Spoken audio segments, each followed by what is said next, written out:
సొంత ఇంటికి మెట్లు కట్టేయనోడు ఎదురింటికి లిఫ్ట్ పెట్టిస్తా అనమాట. గట్లే ఉన్న గీముచ్చట కూడా చెయ్యాలని ఉంటే చెంబ నీళ్ళతో కూడా పానం కాపాడచ్చు. ఇప్పుడు తెలంగాణలో నీ దగ్గరనే ఉన్న విద్యాశాఖనిచ్చి జంజి పిల్లగాలను చేయరాదు మంత్రిగా. దండోరా మాట సూటిగా, సెటైర్ గట్టిగా. నమస్తే అందరికి, నేను మీ గోపి అలాంటి. ఎంతైనా ఈ చెయ్యి పాటలో తెలివి ముంగట ఏ పాటలో తెలివి పనికిరాదుల్లా. పిల్లగాళ్ళందరూ కలిసి కొట్లాడి ధర్మేంద్ర ప్రధాన్ కుర్చీలకెళ్ళి దించితే మా రాహుల్ గాంధీ పోరాటం వల్లనే సెంటర్ సర్కార్లు తలదించిర్రు అని తలెగరేసుకుంటూ చెప్పుకుంటున్నారు.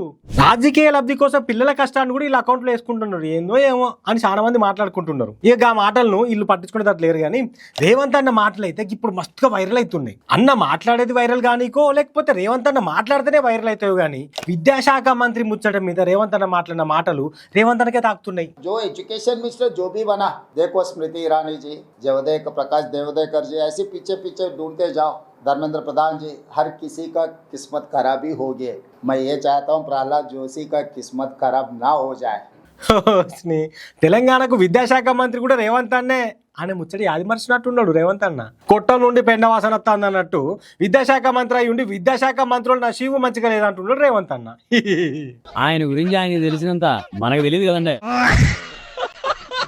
ధర్మేంద్ర ప్రధాన్, స్మృతి ఇరానీ అని కొందరు పేర్లు చెప్పి ఇప్పుడు కొత్తగా వచ్చిన ప్రహ్లాద్ జోషి సార్ కూడా గట్ల కాకుండా మంచిగా ఉండాలి అని మాట్లాడిన తెలంగాణ సీఎం కమ్ విద్యాశాఖ మంత్రి అని రేవంత్ అన్న. डिप्रेशन ఇక మళ్ళొచ్చే ఎలక్షన్ లో రాహుల్ గాంధీ ప్రధాని అయితే జంజువులకైతే విద్యాశాఖ.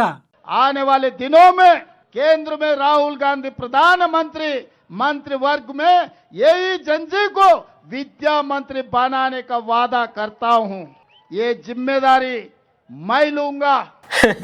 సొంత ఇంటికి మెట్లు కట్టేయనోడు ఎదురింటికి లిఫ్ట్ పెట్టిస్తా అనమాట. గట్లే ఉన్న గీ ముచ్చట కూడా. అప్పుడు ఎప్పుడో అవుతుందో కాదో తెలియని రాహుల్ గాంధీ ప్రధాని ముచ్చట తీసి జంజీ పిల్లగాలను విద్యాశాఖ మంత్రిని చేస్తా అని చెప్పే బదులు ఇప్పుడు తెలంగాణలో నీ దగ్గరనే ఉన్న విద్యాశాఖనిచ్చి జంజీ పిల్లగాలను చేయరాదు మంత్రిగా. ఎమ్మెల్సీగానో ఎమ్మెల్యేగానో గెలిస్తేనే మంత్రిని చేయొచ్చు అని వాళ్ళ కామెంట్లలో కాటేశారు. అది మాకు ఎరికే. అజరుద్దీన్ మంత్రి చేసినాకనే ఎమ్మెల్సీ చేసిండు రేవంత్ అన్న. గట్లనే చేస్తే అయిపోయా. అయినా చెయ్యాలని ఉంటే చెంబ నీళ్ళతో కూడా పానం కాపాడచ్చు. జంజీ మీద గంట పాయరం ఉంటే ఎట్లన్నా మంత్రిని చేయొచ్చు, ఊరికే ముచ్చట్లు చెప్పకుండా. అయినా రాహుల్ గాంధీ ఎందుకు ప్రధాని కావాలి, వేరేటోళ్ళు ఎందుకు కావద్దు అని కూడా చాలా మంది అడుగుతున్నారు. ఇక జై జవాన్, జై కిసాన్, జై యువ అనుకొచ్చిండు సీఎం రేవంత్ అన్న. కానీ ఎట్లున్నా తెలుసా బయట పరిస్థితి?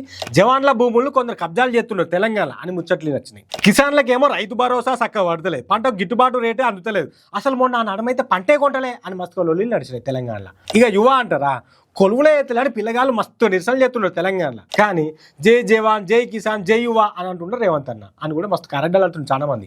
ఏదైతే ఎందుల్లా జై జంజీ అని అందరు లీడర్లు అంతా చేసారు ఈ పిల్లగాళ్ళు. సూపర్ కదా. మరి గిట్లనే జై జంజీ అని కూడా కాకుండా వాళ్ళకి మంచిగా చేస్తే అంత మంచిగా ఉంటుంది. చూడాలి మరి ఎట్లా ఏం చేస్తారో చూడాలి. దండోరా మాట సూటిగా, సెటైర్ గట్టిగా.